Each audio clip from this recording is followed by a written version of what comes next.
Alright guys, welcome back to Formula 1 News. Red Bull's driver lineup this year is a massive point of contention. How well will Liam Lawson fare against Max Verstappen, especially in a crucial constructors battle we believe to come with many other top driver lineups? Christian Horner, however, says there is at least in one regard where Red Bull have an advantage with their driver lineup going into next year, especially compared to a team like Ferrari that on paper have maybe the best driver lineup of them all. What exactly is Red Bull's approach to how Liam Lawson will approach the new team, especially with Helmut Marko saying, Lawson, just drive the car, don't care about anything else, and do not, under any circumstances, try to beat Max Verstappen. Very much interested to your thoughts in the comments below. Hit the like button if you enjoy. Subscribe if you're new, as always, I greatly appreciate it. Big thanks for 65,000 subscribers as well. I believe we hit that number over the last couple of days, and massively appreciate all the support last year on the channel, and this year I'm sure it's going to be even bigger and better. Let's crack right on. Red Bull, Bybit. You guys might know for the last few years, there have been various crypto-related sponsors in the sport. I think Crypto.com is still around. Obviously, Mercedes was sponsored by FTX, were they called? They got into quite the drama, as I'm sure you guys are aware. But yeah, Bybit is now gone. They were paying them like $150 million on a multi-year deal from the start of 2022. That deal, it seems, is now over. Notably, of course, Bybit on the rear wing. That was the image I showed you guys at the start here. Well, not the actual image of the Bybit rear wing, but the other options. I think it was China this year where Bybit wasn't allowed as a sponsor, so Red Bull ran the classic Red Bull rear wing, and of course the Honda one of a few years ago was pretty well liked as well, but Honda I don't imagine will be returning. So I think there's some optimism we might get the Red Bull rear wing back. I kind of liked it, but we'll see if the livery is any different. There's also this, so Ferrari, they have a couple of partners removed from their page. Of course, they're getting big cash from HP now, so I guess they don't have to worry so much about some of the other ones. But yeah, so Philip Morris International Tobacco Company, they are now gone. So a few notable changes going into the new year, such as this as well from Jonathan Noble over at, well, formerly Motorsport, Autosport and the like. Certainly in that publication, John Noble was typically the guy giving the most cutting edge stories. Definitely when it came to anything interesting from, rumours behind the scenes perspective in terms of what a certain team was doing with a certain car, playing around the rules, this type of stuff, Noble was excellent at putting together the pieces on that. He's now going to do so freelance, so yeah, I'll definitely be keeping an eye out for where his articles are coming out, because definitely from the Motorsport, Autosport network, whatever you want to call it, Noble's pieces were typically the hardest hitting. So that's an interesting change. I think he said that, yeah, he's going to go freelance, but I think he described that they have effectively pivoted going into the new year into a different direction. So, they've decided to effectively move maybe more in the video direction. I'm not exactly sure. It's difficult, certainly in the modern day journalism space, to make anything work from a written perspective. And speaking of people moving on, we've got this one here from Mark Cox. So former Lando Norris, I think lead engineer at McLaren over the last couple of years. He is now joining Aston Martin. So yet another chief individual at various teams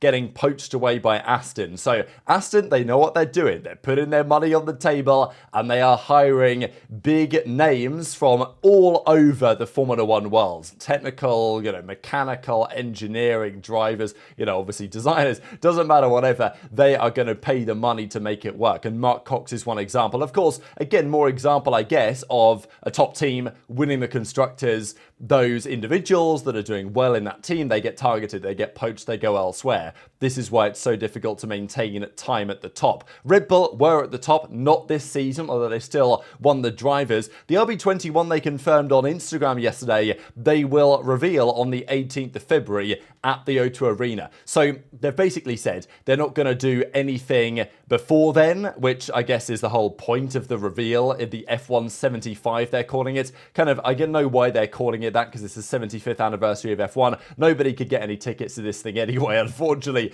as try as you might. But yeah, it's also the name, of course, of the 2022 Ferrari car. It's a little bit confusing in my head, but that's when they're going to reveal the car. The rumor has it, though, Dr. Robs talks about this, that it's pretty unlikely they will actually show the new car, which is why these whole reveals are so stupid. I don't know what Formula 1 are trying to do here, but well, Dr. Robs, who has connections at Red Bull, he says, my guess is that the car they will reveal at the February 18th event will literally just be the RB20 with a slightly modified livery to change out Bybit and whatever. He reckons, as Red Bull usually do, we're not going to see the car until actual testing, or like it was last year when they took to the track in Silverstone for a bit of filming opening day running, there were pictures, people were there with cameras taking pictures and trying to get some images of the RB20. I'm sure the same thing will be the case for 2021. And there's talk here that it's an evolutionary development of the RB20, so it's not the revolution that it seems Ferrari are going for. Definitely interesting when the RB20 seems, to be quite a flawed car. But maybe if you simply evolve in the ways where it was flawed and keep the things that were good, because it was good, obviously, but it won the championship and it was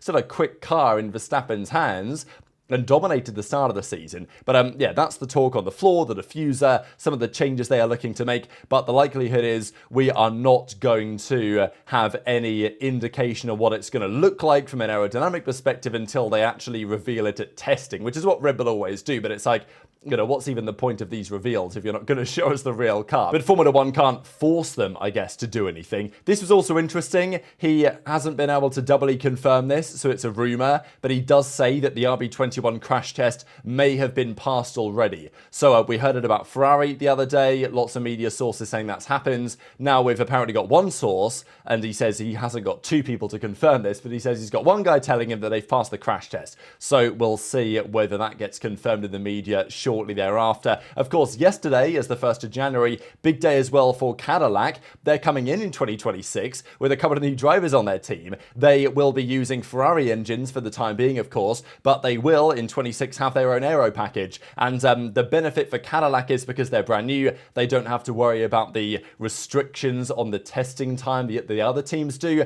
So Cadillac can come in, they can spend all the money and the hours that, well, not the money, but the hours that they like. And Pat Simmons, he's been around the block in Formula One for many a year. He was just working as Formula One's chief technical officer over the last few years, and now he's taken the opportunity to go over there to Cadillac. So yeah, potentially big changes happening there. But let's talk about the Red Bull situation. Firstly, Perez, of course, he's long gone from the team now. His return to Formula One at this point seems relatively unlikely. Marko was asked questions on how much it cost to buy him out, because Perez, understandably, was not just going to say, oh, well, fair enough, you want to get rid of me, I'll just retire and make it easy for you. You don't have to worry about, because effectively if Perez just retires, then he voids his end of the contract. Red Bull don't have to buy him out. But obviously Perez ain't going to do that. He's got a good agent. He's got a good head on his shoulders. He's going to say, no, you gave me a 2-year deal. If you want the deal to end, you've got to pay me X amount of $1 million. Now, the rumor was it was like $20 million. I don't know what the number actually is. Marko doesn't say specifically the number, but he was asked the question, was the amount several millions? And he says, we're talking about Formula One here, so yes, it was in the several millions. What that means, I don't know, but the reality is there that yes, Red Bull paid Perez several millions of dollars. Millions of dollars they frankly lost anyway from him not performing better, for them, winning a higher number in the Constructors' Championship. So that money has gone to Perez to get him off the books, basically. So it was a double whammy. Sure, they benefited from Perez's sponsor backing, but they've had to pay him off to the tune of several million, whether that's 5, 10, 20, I guess that's up for speculation in the comments below. And also they lost the prize money they could have won with a better driver. So that's where next year they're trying to be in a better position. But I will say their approach with Liam Lawson is maybe different to previous drivers. Whether it's going to be a good approach or not, I'm not so convinced, because Helmut Marko says his advice to Liam Lawson is, as Max's teammates, just don't get involved on the technical side of things. Not even get a little bit involved, not even let Max take the lead, but just literally just drive the car, please. I don't want you to do anything with regard to the development of the car. Which is very interesting when it comes to the fact that there's only 2 guys, and the sim drivers and stuff, the test drivers, the reserve drivers, that actually drive the thing.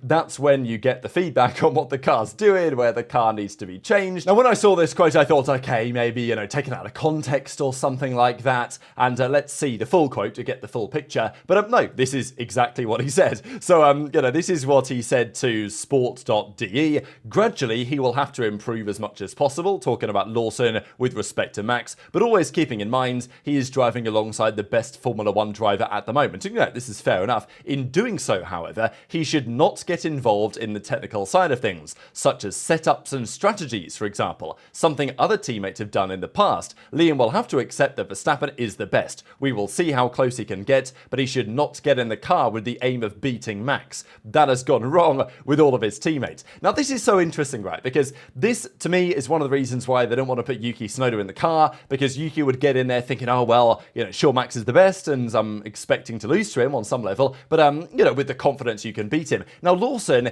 is not a driver who lacks confidence, in my opinion. Now, even Lawson himself has said after the first season, he intends to be on Max's level. So he accepts the fact that 2025, he's not beaten Max. But from thereafter, he does intend to at least get to that level. And fair enough. I mean, you can't be a Formula 1 driver without the confidence you can beat your teammate. I mean, it's just incompatible, I think, on some level. So most of what Marko says here is probably fair enough. I just think this sentence here on that, don't get involved on the technical side of things, don't even contribute to setups. I thought that was pretty, amazing, honestly, because a driver drives the car, he goes around in qualifying and practice, obviously practice mainly, right, to set the car up for qualifying, and he will say to the engineers, the mechanics, hey, a bit more front wing, let's make the small suspension tweak or whatever.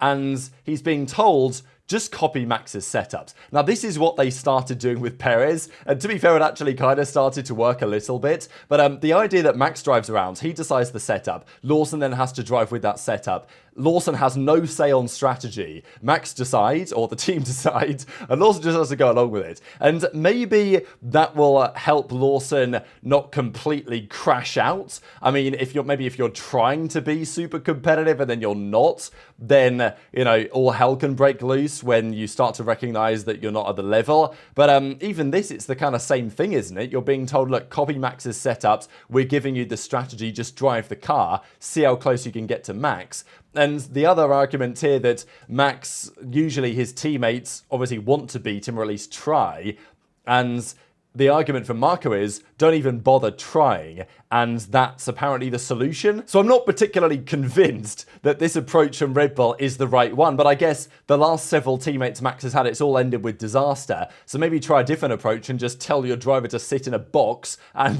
drive the car around. Maybe that's going to work better. I don't know. In the long term, I can't see that being a viable strategy, and I don't think that Lawson will be happy with that forever, and he just simply may not be quick enough either in a world where he can't design his own setups. I don't know. Intrigued to your thoughts in the comments. Horner never has completely denied the idea of Sainz coming to the team. I think that the only chance Sainz has, however, to drive for Red Bull is if Max were to leave, which is not impossible, but still seems pretty unlikely as it stands. But of course, with Max and Lawson driving alongside one another, especially with this interesting dynamic that Red Bull seemingly are adopting between those two respective drivers, what does that mean for their advantage or disadvantage against their rivals? Most other top teams have a competitive pairing. I mean, the chief example on paper would be Hamilton-Leclerc. We know how good Leclerc has been over the last couple of seasons. We know how good Hamilton is at his peak, certainly in race conditions. The numbers still speak for themselves, but Horner believes that the way that they are designing things actually could give them some advantage, because he made the point that, look, Max is the most valuable asset. He is our lead driver. If you can get close to him, fantastic. The reality is, the expectation is for Max to win. Ferrari next year, for example, Hamilton and Leclerc will take points off of one another. Which horse do you back? You have to back both of them. That causes division, that causes problems. So Horner isn't precisely saying, oh, Max and Lawson is better than Hamilton and Leclerc, but he is saying that in some respects it is better because they have less to think about, they have less to manage, they can back their horse from the start of the season, no questions asked. And it's been a very successful strategy for Red Bull over the years in terms of delivering drivers' championships. But is it the best strategy for the overall team environment and for keeping people happy, especially on the second driver side of things? Not necessarily. So this is Horner's approach, this is his opinion, and I thought it was interesting here as well. So Planet F1 came out with their driver rankings, and I'm not really going to talk too much through this, but I just thought I'd share it, what they thought on the matter. Gasly and Doohan in 10th, Hülkenberg and Bortoleto in 9th, Tsunoda and Hadjar in 8th, Ocon and Behrman in 7th. I think, I like a lot of these drivers, but this order, someone's got to be last, haven't they, at the end of the day? Someone's got to be near the back of the grid. Stroll and Alonso get 6th, which I guess gives quite a lot of credit to Alonso here. Russell and Antonelli in 5th. Obviously, Antonelli very much unproven as it stands. Albon and Sainz in 4th, which is, pretty impressive. I don't think this is too too far wrong, to be fair. I'm not sure. Maybe I'd swap these two around. I'm not so convinced, to be honest, either way. But then we get to third and we get Max and Lawson. So this is a question, because if you guys had to rank last year the driver pairing of Verstappen Perez, where would they be out of the 10? Like, obviously, Max, if you ask that question in 2023, you'd probably have to say still relatively high, because Max is so good. But this year, Max was still so good, but also, you know, it was quite clear that Max isn't a miracle worker, right? Like, if the car isn't capable of winning, Max isn't just going to be able to magically win with the car unless other teams obviously make mistakes and stuff. So Max can maximize, but you know, he can't work miracles precisely, as none of these drivers can. So the idea of him, it was obviously a phenomenal season for Max, but is he like so many levels above his competition that he drags up a driver like Perez to be the best pairing?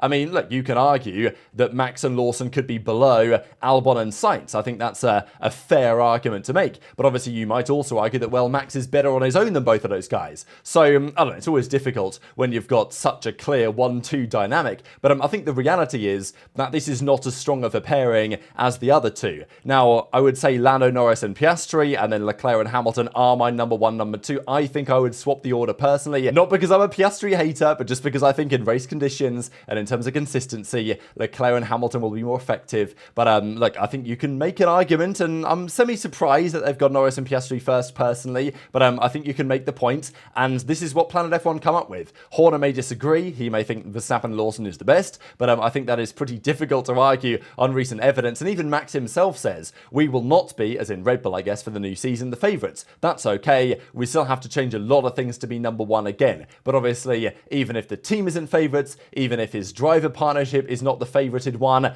doesn't mean that Max can't win the championship overall. But very much into your thoughts in the comment section below, because yeah, this driver partnership stuff is a fascinating conversation topic, especially the way that Red Bull are handling things behind the scenes. Look, it's different maybe to the way they've done things before in terms of putting Liam very much in his place from the very start. Maybe something they didn't think they could do with Yuki Tsunoda potentially, but is this going to be a better option than what has happened before with Kvyat, with Albon, with Gasly, and then with Perez over the last couple of years? There is a trend of teammates to Max at Red Bull, and obviously they're making it very clear. Max is the man, Max chooses everything, he's going to win. So, you know, it puts you in a tricky position, doesn't it, if you're coming into the team as an additional driver. But hit the like button if you enjoyed, subscribe if you're new, take care, and I'll see you next time.